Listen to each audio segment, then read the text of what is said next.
Good afternoon my dear friends. Kendriya Vidyalaya संगठन ने जो ट्रांसफ़र गाइडलाइंस निकाली थी उनसे रिलेटेड कुछ डाउट्स जो रह गई थी, फिर उनको जो डाउट्स थी उनको सोल्व करने के लिए FAQ डाले गए हैं। उनको आज हम इसमें डिस्कस करते हैं। सबसे पहले तो हमें पता है कि जैसा कि गाइडलाइंस में पढ़ा था, जो ट्रांसफ़र होगा वो NIC पोर्टल पे 2 फेज़ के अंदर रजिस्ट्रेशन होगा। फेज़ 1 के अंदर आपको अपना रजिस्ट्रेशन करना है, दूसरे के अंदर आपको स्टेशंस अपने सेलेक्ट करने हैं। तो फेज़ 1 है वो कंपलसरी है, सभी एम्प्लॉइज़ को करना है। आपको ट्रांसफ़र लेना है या नहीं, लेकिन आपको फेज़ 1 है वो सभी एम्प्लॉइज़ को करना है। फेज़ सेकंड के अंदर वो ही एम्प्लॉइज़ एलिजिबल हैं ट्रांसफ़र के लिए जिनके टेन्योर कंप्लीट हो गया है, जिसका हार्ड स्टेशन पे 3 इयर्स और नॉर्मल स्टेशन पे 5 इयर्स। दूसरा, जो एम्प्लॉइज़ सरप्लस डिक्लेयर कर दिए गए हैं वो एम्प्लॉइज़ भी 2023 में ट्रांसफ़र के लिए एलिजिबल हैं। अब हम डिस्कस करते हैं इसमें जो इम्पोर्टेंट क्वेश्चन हैं। आप सबको ये तो पता है कि who can apply for transfer, जिसका टेन्योर कंप्लीट हो गया है हार्ड स्टेशन पर 3 इयर्स का और नॉर्मल स्टेशन पे 5 इयर्स का। और इसके अंदर एक्सेप्शंस हैं जो अप्लाई कर सकते हैं, जिनका टेन्योर कंप्लीट नहीं हुआ, वो भी PWD, MDG, DFP, LTR। DFP means death of family person, LTR means last 3 year of retirement. तो वो लोग भी अप्लाई कर सकते हैं जिनका इनका टेन्योर कंप्लीट नहीं हुआ है। अगर कोई कैंडिडेट PWD है, MDC मेडिकल ग्राउंड पे है, death of personal family person है और लास्ट 3 ईयर ऑफ रिटायरमेंट हैं, उनको टेन्योर कंप्लीट की ज़रूरत नहीं है, वो पहले भी अप्लाई कर सकते हैं। How many types of transfers are there. तो जैसा कि हमने गाइडलाइंस में पढ़ा था, ट्रांसफ़र हैं वो 2 तरीके से हैं इस बार।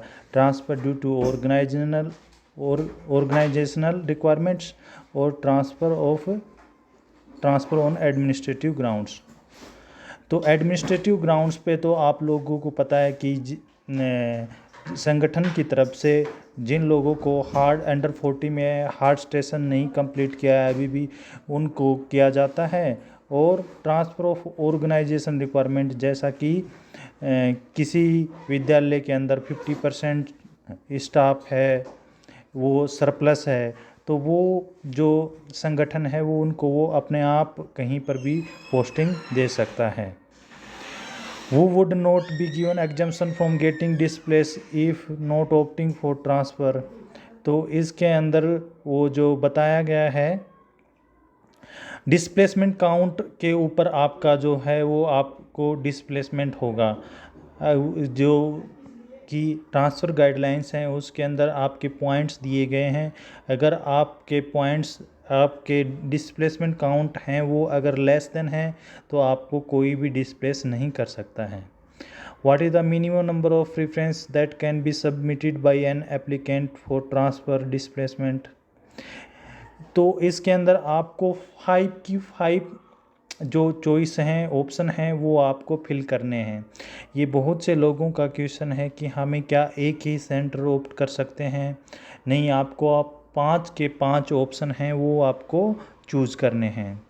Can applicant apply for intra station transfer, इसके लिए बिल्कुल साफ कहा गया है नो गाइडलाइंस के अंदर।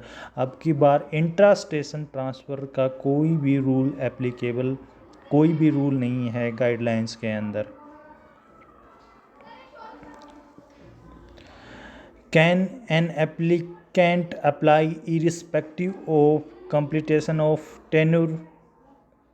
हाँ, जो मैंने आप लोगों को ऊपर भी हम लोगों ने बात की, जिन कैंडिडेट्स जो PWD, MDG, DFP, LTR से जो कैंडिडेट बिलोंग करते हैं, कैटेगरी से बिलोंग कर रहे हैं, वो अपने टेन्योर नहीं कंप्लीट होने पर भी अप्लाई कर सकते हैं।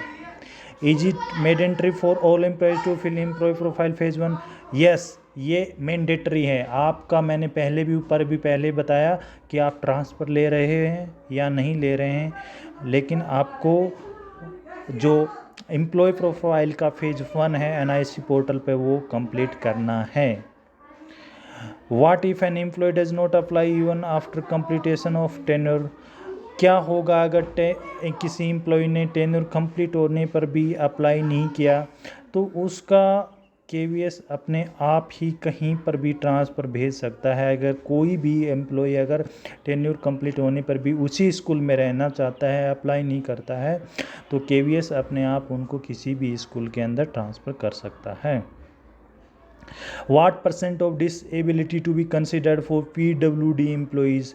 ये तो हम लोगों को पता है कि 40% और उससे ज़्यादा डिसेबिलिटी का सर्टिफिकेट आपके पास में होना चाहिए। Can an applicant edit his her application after final submission? आप फाइनल सबमिशन के बाद में कोई भी फॉर्म के अंदर एडिट नहीं कर सकते हैं, कुछ भी एडिट नहीं कर सकते हैं फॉर्म के अंदर। आप फेज 1 के अंदर एडिट कर सकते हैं, जब तक आपके प्रिंसिपल ने आपसे वेरीफाई करके अगर उसको सबमिट नहीं किया, उसके बाद में आप उसमें कोई भी एडिट नहीं कर सकते हैं। What happens if the applicant forgets misplace his or password? Employee concern will have to contact controlling officer to reset the password. अगर आपने जो फेज़ 1 के अंदर पासवर्ड बनाया था, अगर वो आप फॉरगेट हो गए तो क्या होगा? तो आपका दोबारा से रीसेट हो जाएगा पासवर्ड। आपको कंट्रोलिंग ऑफिसर हैं, उनसे कांटेक्ट करके आपका जो पासवर्ड है वो दोबारा से रीसेट किया जाएगा। What is active stay? ये हमने गाइडलाइंस को अंदर भी पढ़ा है अच्छे से कि एक्टिव स्टे क्या है। अगर आप किसी स्टेशन पे मान लीजिए 3 साल से रह रहे हैं हार्ड स्टेशन के ऊपर, तो और 1 साल में आपने 45 डेज़ और नॉर्मल स्टेशन पे 30 डेज़ से ज़्यादा अगर छुट्टियां नहीं ली हैं तो आपका जो ईयर है वो एक्टिव स्टे माना जाएगा। और हार्ड स्टेशन पे ये कितनी है? 45 डेज़ की। अगर आपने एक ईयर में 45 डेज़ से अगर कम छुट्टियां ली हैं तो आपका एक्टिव स्टे माना जाएगा। अगर आपने उससे ज़्यादा छुट्टियां ली हैं तो वो आपका 0 ईयर के अंदर काउंट हो जाएगा। नीचे वाली जो चीज़ है वो ही समझाई गई है नीचे वाले क्वेश्चन में जो मैंने ऊपर बताया। ये एग्जाम्पल दिया हुआ है कि कैसे एक बंदे का जो 15-16 के अंदर उसने जो वहाँ पे लीव ली थी वो 20 ली थी तो 1 ईयर काउंट हो गया। और वो जो है नॉर्मल स्टेशन के ऊपर हैं तो 40 डेज़ के लिए तो देखिए ये 0 ईयर हो गई है, 49 डेज़ की वो 0 ईयर ली गई है। तो इस तरह से एक्टिव स्टे। और ये फिर नीचे हार्ड स्टेशन का एग्जाम्पल लिया गया है। I was relieved from the station on 18/6/2016 and join new place of on 25/6/2016 which date is to be considered as date of joining at new place? तो आपकी जो न्यू जो प्लेस होगी joining की डेट, आप जिस दिन ज्वाइन करेंगे वो ही आपकी जो न्यू प्लेस पे ज्वाइनिंग डेट मानी जाएगी। I joined the present station normal station in 2019 through direct appointment. Can I apply for transfer through KVS employee platform?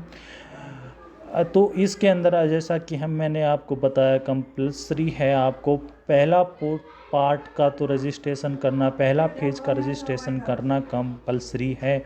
आपने 2019 में ज्वाइन किया हो, 2020 के अंदर ज्वाइन किया हो।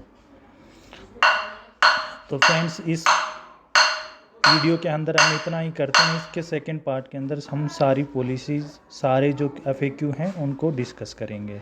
Thank you.